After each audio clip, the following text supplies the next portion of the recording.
Right. Welcome back to back up from the mic. Welcome back to episode 37 of the podcast. First off, it's not a podcast because podcasts don't have SD cards. Because podcasts don't have SD cards. Podcasts don't have SIM cards. What is that? What is that? Dude, Dude, explain to people what that is. guys, will.i.am has gone off the rails. What a lot of people don't know is that will.i.am has just announced his candidacy for the 2020 election. And Very appropriate. Very appropriate. Everything's lining up for what we're talking about today. It's just one big lead up. It's going to be one 15-minute lead up to our guest today. Because, guys, we have our second official guest because Jack doesn't count. Jack doesn't count as a guest. No. He's just a guy we have on sometimes. If I have to go pick him up in the mornings, he doesn't count as a guest. Yeah, literally. But he's a good friend of mine. I've known him for a while. He's an advocate for a lot of things. I consider him a very intelligent person, well-spoken, and a advocate for Bernie, or a Bernard brother we were saying earlier. Yeah. We want to... Are his preferred pronouns? Yes. I don't want to misgender him. Bernard brother is his official label. So, guys, please use his proper pronouns when speaking about him in the comments. And Thank you. Yes. But yeah, so our Bernie bro, Logan Caraway. Logan. Well, thank you. Thank you. What an introduction. It's good to be here. Thanks for having me. Yes. I'm here to talk about Bernie Sanders, our next president of the United States of America. Not Thomas Sanders? Bernie. Also not Colonel Sanders. Damn it. Can't confuse Then them. what are you here for? I know. Bernie was actually not one of chicken. I'm sorry.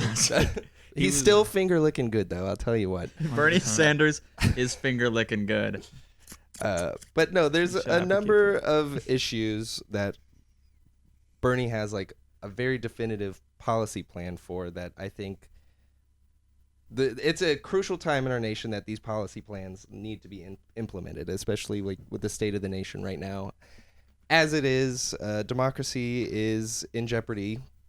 Yeah, how would you say the state of the nation is? As we were talking, we met up yesterday, and I was saying that I personally think that we're moving towards a fascist one-party system, and it's observable by the fact that the entire legislative body is in the pocket of the president.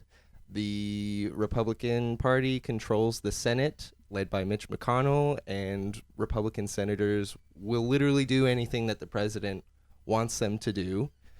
They will Makes sense. pass and write legislation in favor of Trump's national agenda. And then you got the House of Representatives, which is led by Nancy Pelosi and the Democratic Party, but they are still giving in to a lot of the president's demands. Like just either last month or the month before, the House passed a defense budget that gave the Republican Party and the president more than $700 billion in defense spending, and that all went towards the Space Force, basically. So if the Republicans are bending to every whim of the president, and the Democrats are bending to every whim of the president, and we tried to impeach the president on 2 impeachment trials, and the Senate refused to impeach him on both. I forget what the word is, but like they refused to just. Both occasions. Yeah, they acquitted both of the impeachment cases. Exactly. Yeah. So it's the president can do anything he wants at this point, and if he's reelected, he's got the Supreme Court stacked. Serious laws can be changed in reverse, like we were talking about yesterday, the 22nd Amendment. That could be in jeopardy if Trump wins re-election. In that 22nd Amendment, for context, is what got passed after FDR was elected 4 times, and the 22nd Amendment limits the president's term to 2 terms. So, real quick overview.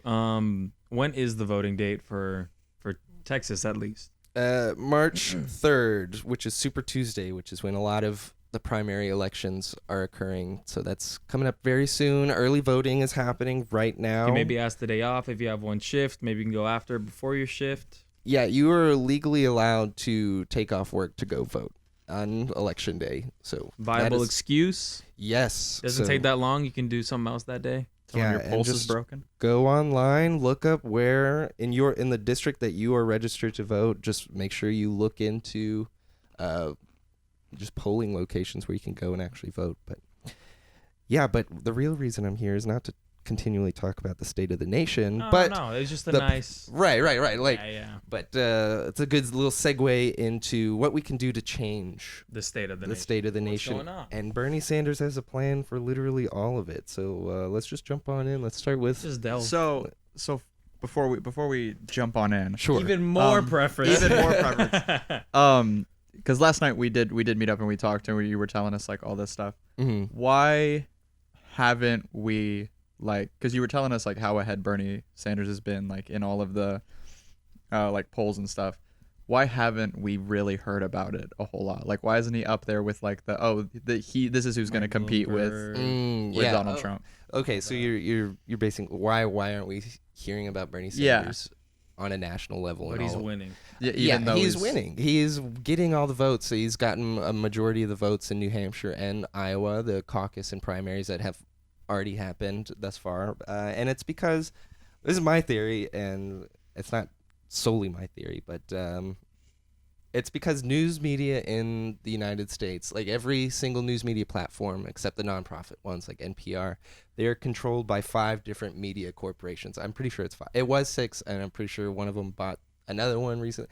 It's just these giant conglomerate mega corporations that own everything in the nation, like every piece of information in the nation almost. And they push an agenda, and that agenda is purely driven by profits.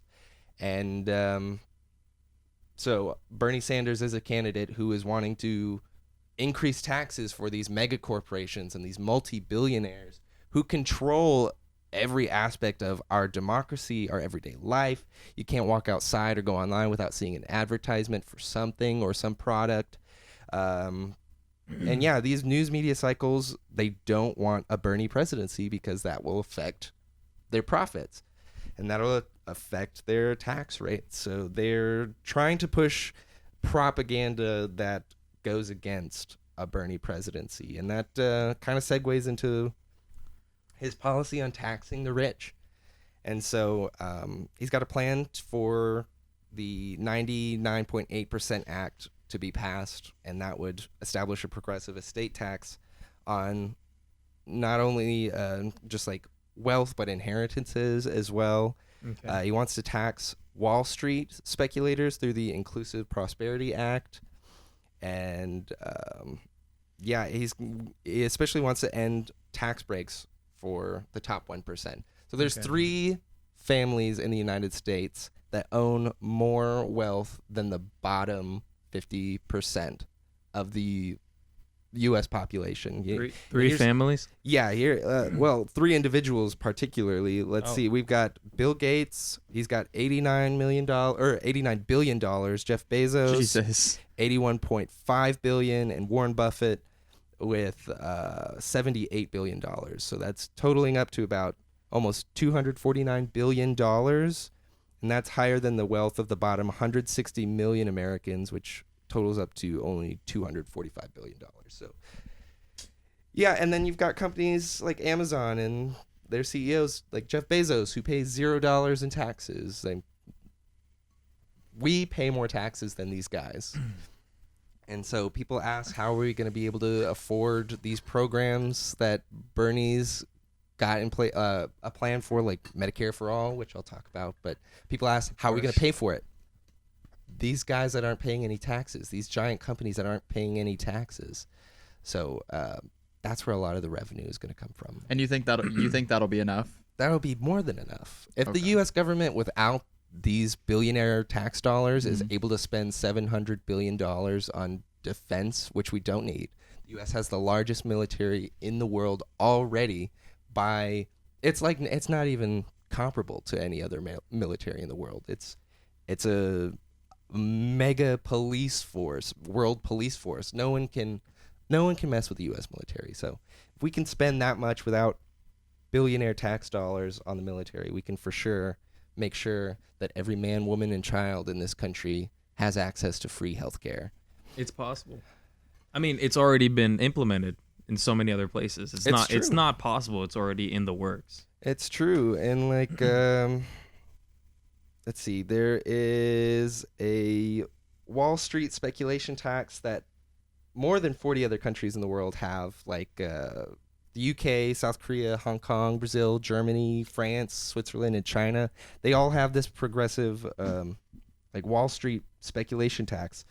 And Bernie's proposed tax on Wall Street would raise $2.4 trillion in 10 years by just placing a 0.5% tax on stock trades, 50 cents on every $100 of stock, and a 0.1% fee on bond trades, and not even 1%, like not even a fraction of 1% on the derivative trades. And all that revenue, he has a plan for that revenue going towards funding higher education for all Americans as well. So So that's why I wanted to have you on, because I'll admit I'm pretty ignorant on all this. Me as well. We're just comedians.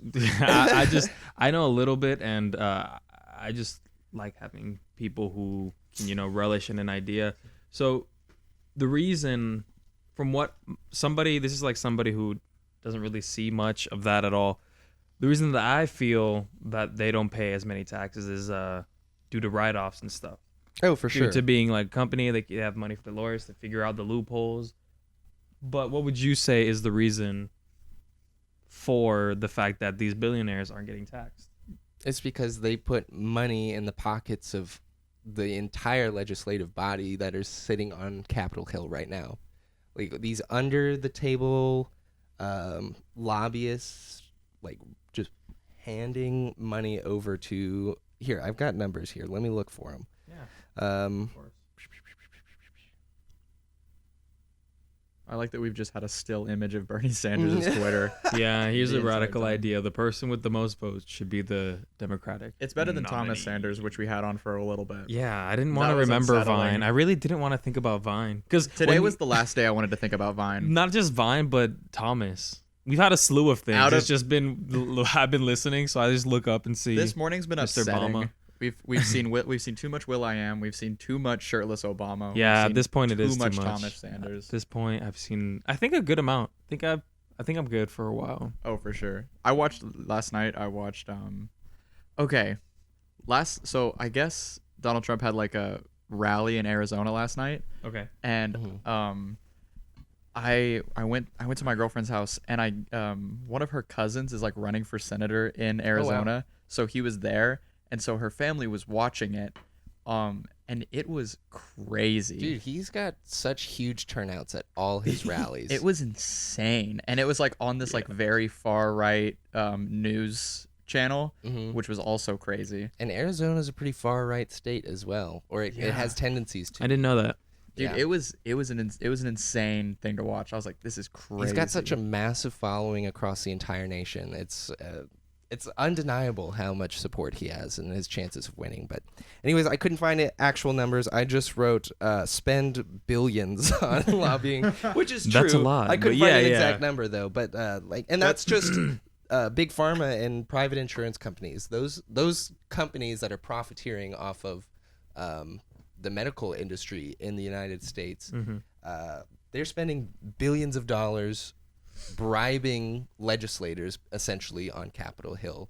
And that's true for every industry. That's true for oil and gas, for the automobile industry, the firearm industry, and the NRA spends so much money putting money in the pockets of these legislators to influence laws that benefit these large companies. So that's how they're able to get what the hell is on the screen. It's kind of like a little hazing thing we do. We did it with Ryan. It's just like because nobody understands the Wii U power.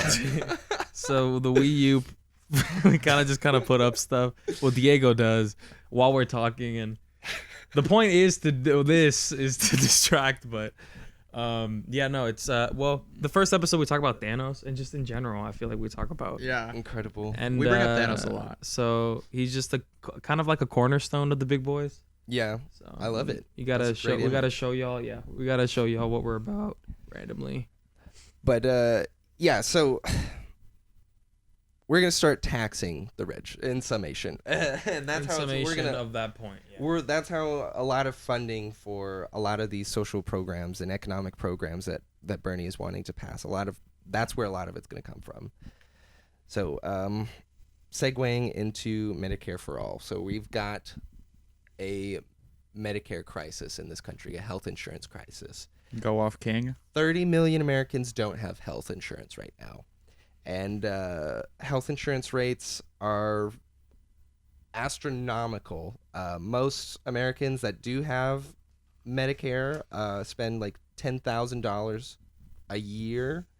And in 2016, this number increased to 18,000.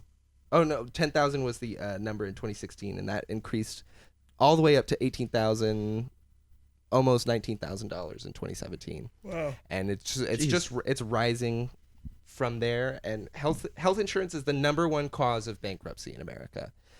So 66.5% of all bankruptcies, in fact, are due to health insurance based? Yeah, people not being able to afford health insurance or any medical things that they have to take care of. So the proposition that Bernie has is that we have a Medicare system for every single man, woman, and child that's through a single-payer program. And single-payer, according to the PNHP, is a program that would be funded by combining current considerable sources of funding, public funding, such as Medicare and Medicaid, which are social programs provided by the government, with modest new taxes based on the ability to pay.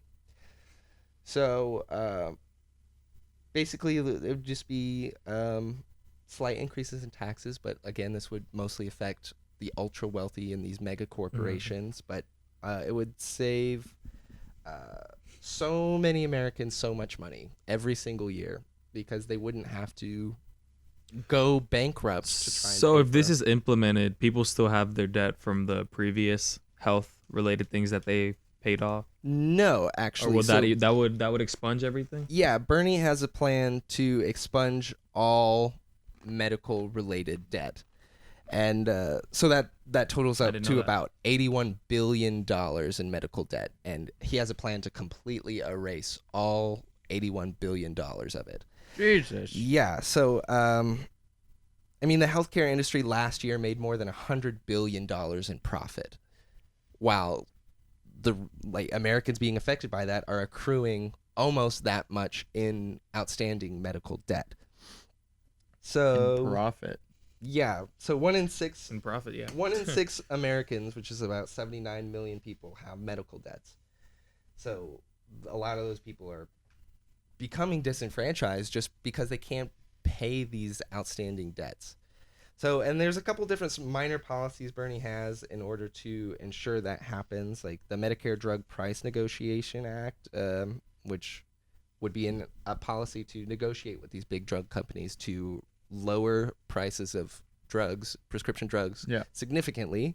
He's got the Affordable and Safe Prescription Drug Importation Act, which means that if this act gets passed, which he has said on like numerous different policy platforms that he's willing to use executive action if the legislative body isn't willing to act on these, because these are important issues that are affecting everyday Americans. Yeah. And it's hitting them hard. It's hitting them really hard. So the Affordable and Safe Prescription Drug Importation Act would allow pharmacists, wholesalers, and patients to purchase drugs from other industrialized countries such as Canada, because drugs are cheaper in Canada than they are in the U.S. And when I say drugs, I mean like prescription drugs, obviously. Obviously. But cocaine is cheaper in Canada. We know this. Yeah, everybody knows that. It might be. And Bernie's trying to get it lower here. That's what we need as a candidate. Bernie wants us to have cocaine. He wants us to have a better time at the club. Well, he definitely wants us to have weed for sure. But I'll get to that in a minute. That's what I'm talking about. But back to healthcare, he's also got a plan to pass a prescription drug price relief act, which would cut prescription drug prices in half, which would match the median of prescription drug prices in other industrialized countries such as Canada, the UK, France, Germany, and Japan. So he's already like yeah, like you'll still be able to get drugs from other places, but like also we're gonna work on our prices too. Exactly, yeah. So it's gonna be moving away from that whole cycle of these giant medical companies like Yeah. big pharma and the insurance companies and all that jazz, like controlling every aspect of our medical care system in the United States. And most of those people that I was talking about that have outstanding medical debts, half of them actually make less than $40,000 a year. So, and what it costs like $10,000 even just to have a baby in this country anymore. So it's Insane. it's criminalizing and indebting poverty essentially.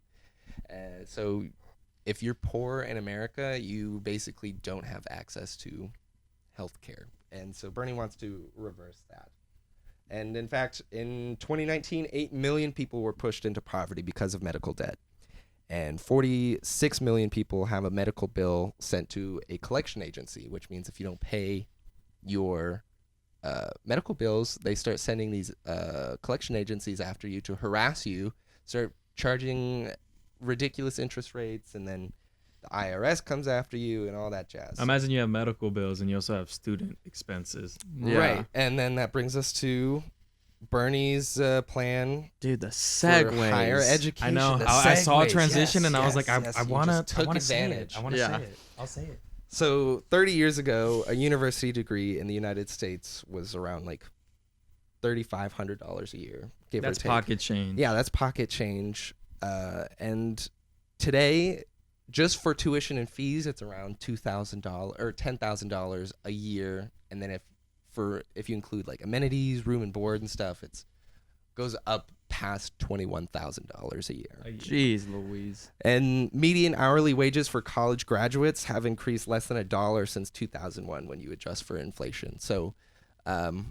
as inflation rises and the cost of living goes up, the average wages for these people who got these degrees, who went into debt for these degrees, have barely increased.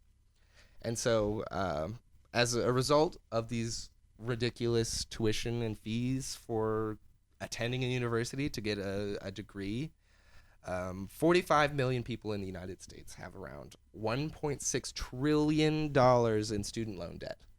That's ridiculous. I make up a small little percentage of Yeah, that. me I'm gonna be too. honest. There's a little bit of Yeah. my money in there. Yeah. I am part of the problem. I'm sorry. I'm Almost- erasing my carbon footprint in my debt. I'm so so I can- sorry. I'm really bad. Almost everyone knows someone who is in an unbelievable amount of debt to get what in most countries is a free education. So the average college student in the U.S. graduates with around $30,000 in student loans, and 1 in 6 college students will be stuck with over $50,000 in student loan debt after they graduate.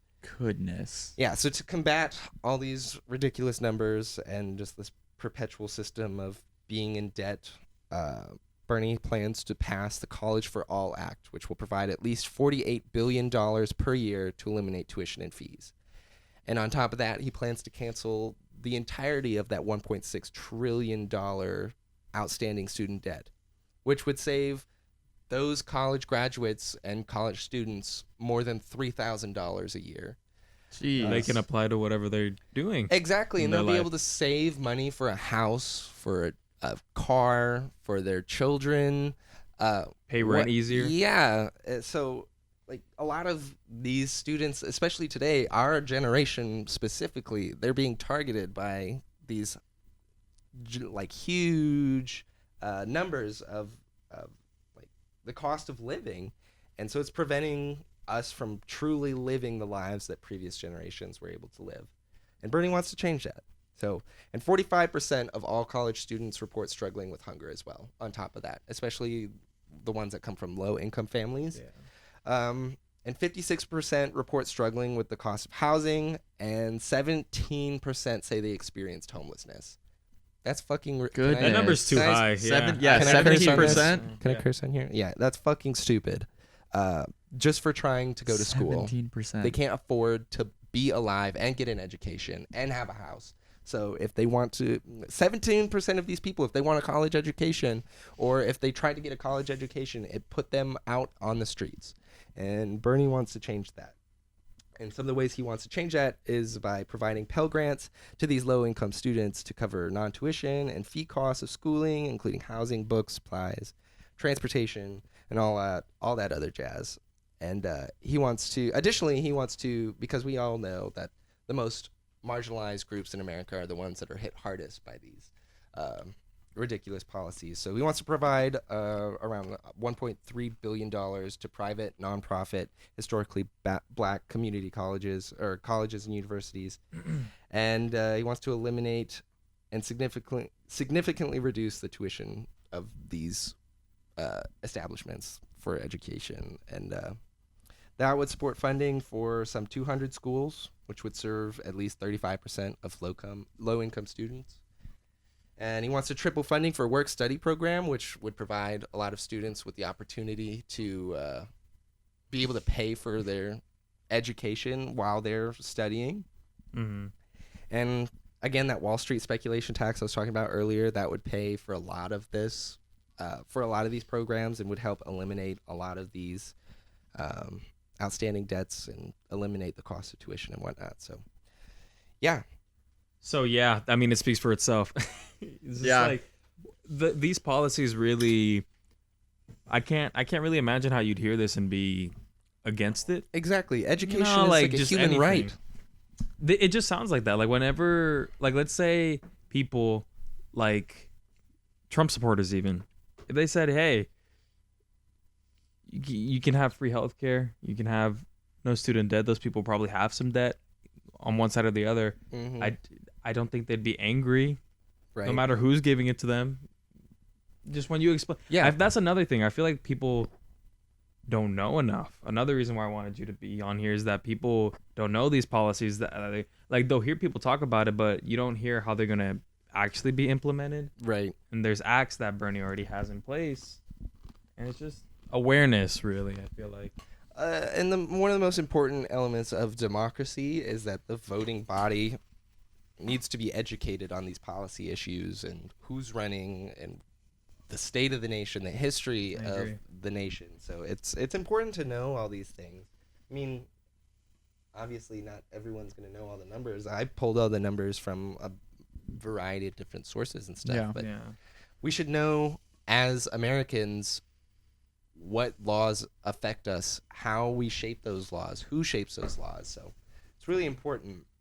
So we know a lot of this stuff. What's kind of like what are people saying that's like the I guess arguments against Bernie Sanders and like what he wants to do?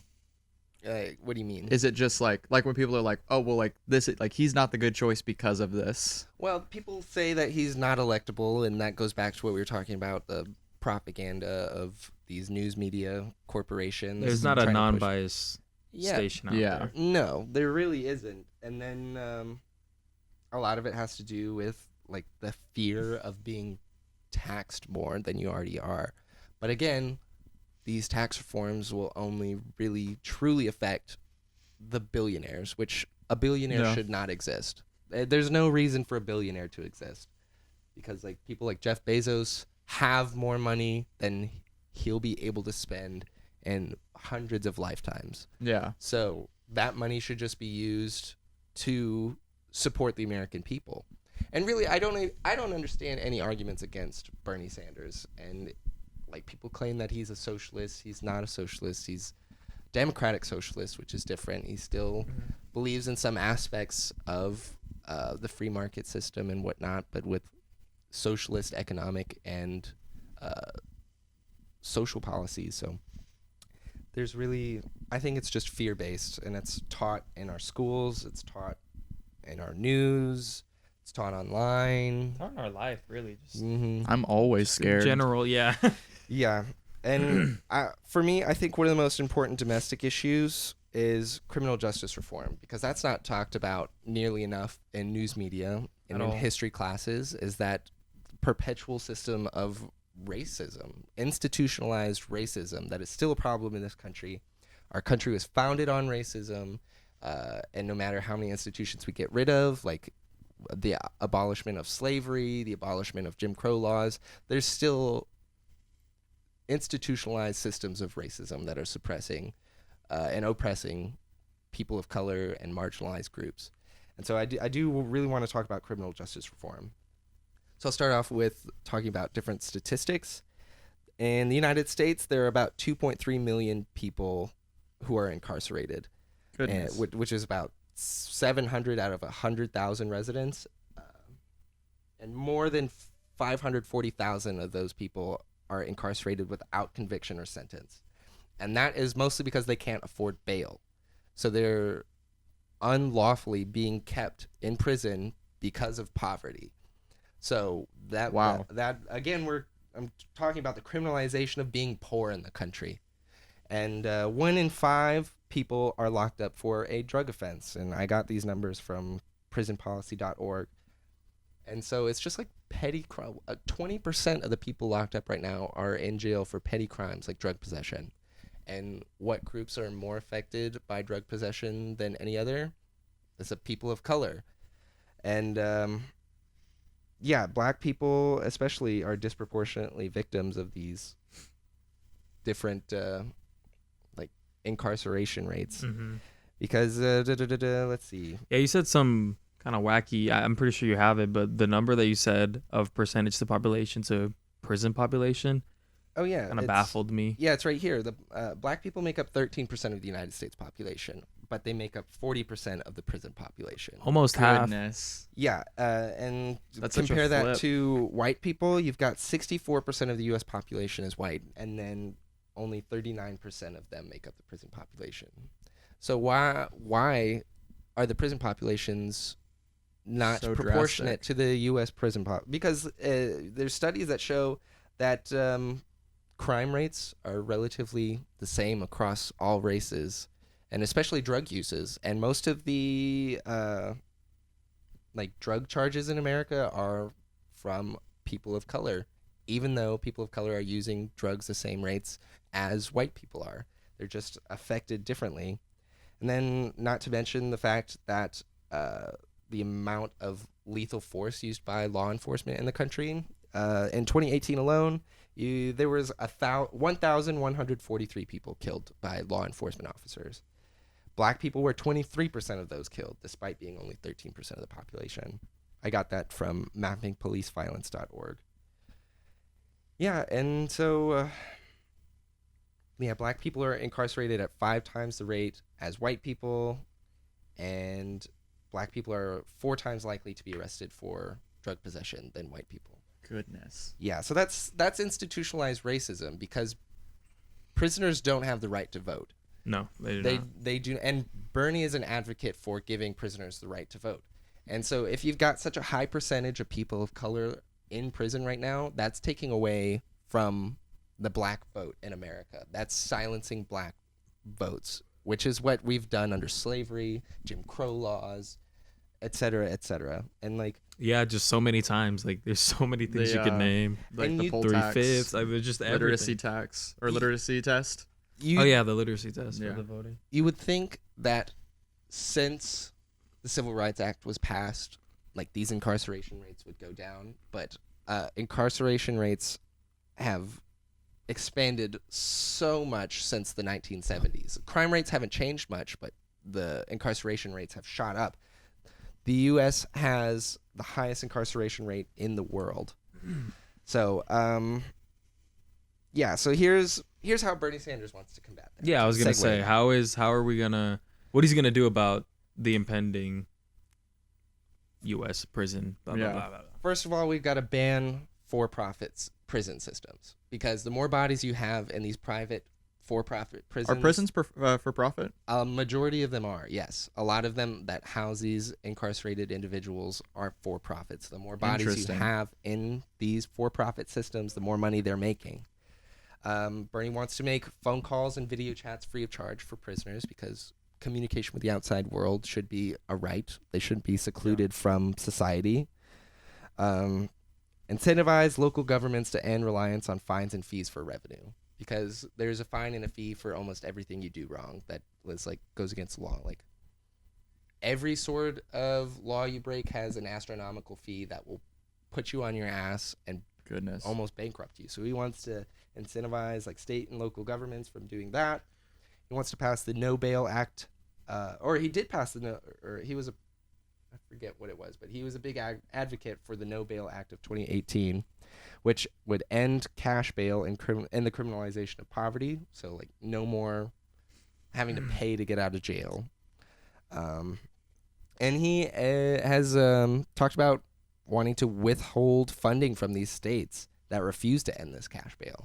So he will use executive power to end the war on poverty. He wants to end local police force access to military equipment, which why should law enforcement have military equipment? Military equipment is for the military, not to be used against civilians. And he wants to have a tank, bro. a federally managed database of officers that use deadly force. So that is an incentive to reduce lethal action. He will increase federal standards for body cameras and employ third-party systems to manage these. So it's the not footage, so it's not tampered with by law enforcement. Before it's shown. Yeah. That's a good. So far, all these points just sound like making prison what it was supposed to be, a reform. Yeah. Rehabilitation in a way. And then, because we talked about this yesterday, but like when they come out, they're screwed, one, from everything you listed before that's already pre-existing. And then they're also set up to lose. You know, they can't get jobs. Exactly. They can't it's like you go to jail and then there's no way you can get back. And yes, you know, they do crimes and they're in jail for a reason, but the purpose when the idea of prison came is to rehabilitate somebody. Yeah. And again, other people are already seeing prison as a rehabilitation center. Exactly. So it's not like some outlandish idea. It's already happening. Yeah. And furthermore, he wants to abolish the death penalty and end excessive sentencing, which would cut the incarceration population in half. Because everybody got a life sentence. It's true. He wants to end the 3 strikes law. So if you are charged with, let's say, a petty crime 3 times, like possession of marijuana, you could go to jail for a very long time, that's fucked up. So he wants to end this 3 strikes law, and he wants to legalize marijuana and expunge the criminal record of like everyone who's been wrongfully jailed for possession of marijuana. There are a lot of people who are in there for life and stuff for amounts that aren't very illegal. They are illegal, but like not like insane. When you look at it in perspective, it wouldn't make sense for somebody who, you know, has a better lawyer, better money, whatever, who murdered somebody, took a life, to have less than, you know, it's not justice is blind, it seems like. Yeah.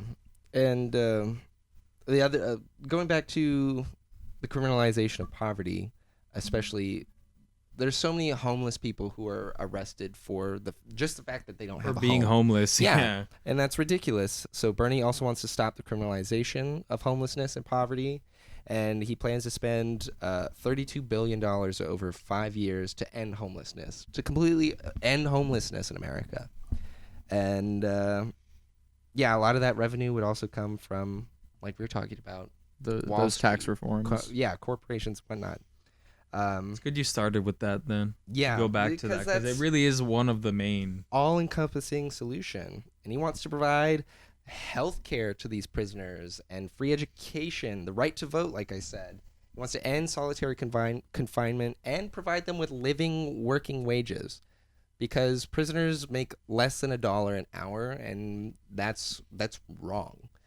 So he wants to provide living wages for them while in jail. While incarcerated? Yes. Okay. Yes. So there's a lot to talk about with criminal justice reform, but I know we're short on time, so I think if we can get to one more issue. No, by all means. You got time, bro. I was just more so showing you how much you've gone through. You have because you know sometimes conversations slip away really easily, and then especially when you're going in depth. Last issue I want to talk about is kind of all-encompassing, talks about several different issues at once, and that's the issue of climate change, which is the world's greatest crisis that that should be the most important issue that every world leader should be focusing on. But Very big picture. the United States, under the current administration, has decided to turn their back on science and the planet and all of the human race by choosing to go against a fight against global warming. So here's just some facts about the state of the world right now. We've got excessive greenhouse gases, which are blanketing the earth right now and trapping heat on the planet within the atmosphere.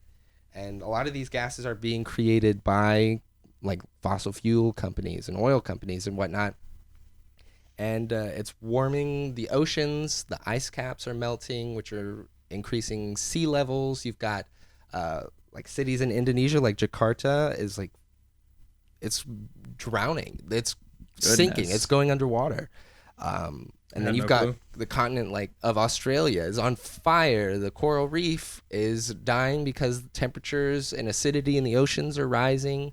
We're entering a 6th mass extinction event. And this is information I got from the Biological Diversity Organization. And this is from the Center of Biological Diversity. And and that's all basically manufactured, like human manufactured.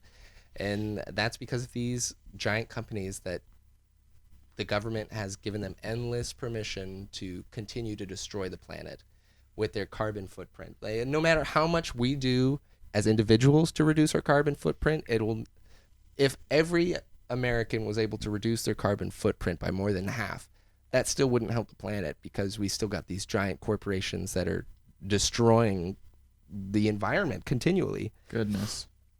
Yeah, so we've got ecosystem collapse, and then and to bring it into perspective, bring it on home, a couple years ago in Houston when Hurricane Harvey hit, you've got 30,000 people that were left without homes and damaged 135,000 more.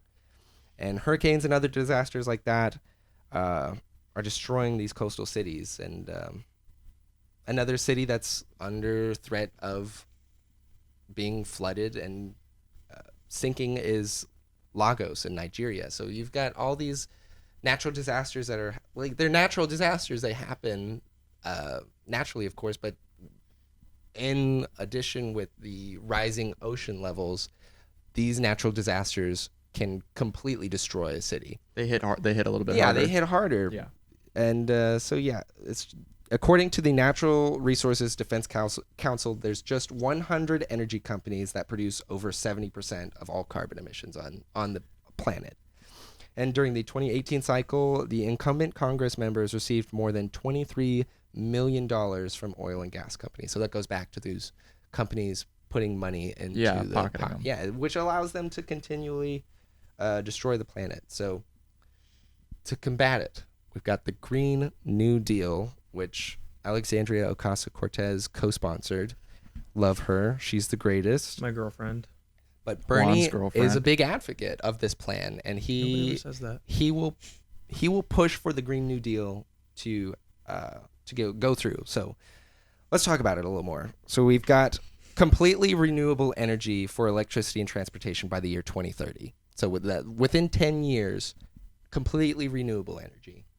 And the decarbonization of the economy by 2050. So in just 30 years, the carbon footprint by all these giant companies will be reduced to none.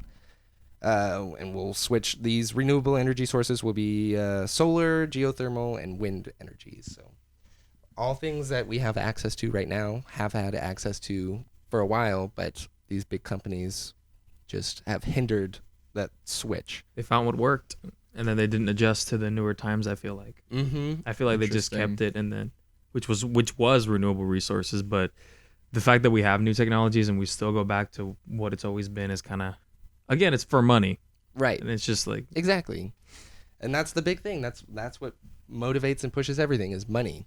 And a lot of people don't realize this, but the Green New Deal will end unemployment in the United States by creating 20 million new jobs in renewable energy power plants, sustainable agriculture, construction, engineering, public land preservation, et cetera, et cetera. And a lot of these new jobs will be a priority for those workers working in fossil fuel. Because obviously, if we're going to decommission these fossil fuel companies, there's a lot of workers that work in that industry, so they're going to need work. Boom, Green New Deal, new sustainable energy, new jobs for them, and they're going to be prioritized. And other people prioritized are the marginalized groups in the country, like people of color who unemployment hits them the hardest, again, because of institutionalized racism. And then there'll be a focus on restoring and preserving lands that are under Native American sovereign territory. So return the rights back to the land, to the natives. So that'll be another focus. There'll be a focus on local foods and end corporate hold on agriculture and ranching. Provide $200 billion to the Green Climate Fund and rejoin the Paris Agreement, which we're the only nation in the world that is not part of the Paris Agreement anymore. Will reduce domestic emissions by at least 71% by 2030, like we were talking about, and reduce emissions among less industrialized nations by 36% by 2030. So it's not just a domestic issue. The Green New Deal will help and benefit nations across the planet. And then by 2030, the total equivalent of the reducing of domestic emissions by 161%. So that's incredible. Goodness. It would All this would be affected with Bernie Sanders elected and everything getting passed and Exactly. all that. That's what would be implemented. And Juan's girlfriend's bill getting passed. Yeah. Did I really hope she's really excited about it? Has she been talking about it like at dinner and stuff? Mm-hmm. A lot. Wow. I'm excited for her. We'll also invest in research and development for energy storage and like things like making plastic more sustainable. So there's going to be more jobs for people with college degrees. We're more in the environmental field. I don't know how to do that. Yeah. And then lastly, how are we going to pay for it over the next 15 years? Well, first of all, we would make the fossil fuel industry pay for all their pollution that they have caused and all the damage they've caused on the planet through fees and taxes. So increase fees and taxes for these companies. And we would generate revenue from the wholesale of energy produced by the regional power marketing authorities. And revenues will be collected from 2023 to 2035. And after 2035, electricity will be virtually free, aside from operations and maintenance costs. So this is going to affect the impoverished peoples of America and the world, really. And further revenue for the Green New Deal will come from the 20 million new jobs created, so income tax. Yeah. We'll cut back on military spending because, like we were saying earlier, $700 billion. Yeah, so that money can definitely go towards funding the Green New Deal instead of paying for a stupid fucking Space Force that we don't fucking need. Space Force. Sounds kind of cool, though. It does sound really cool. It does sound cool. But like Space Force. If there aren't any lightsabers, don't watch. Don't want them. And then finally making these ultra billionaires and mega corporations pay their fair share. And so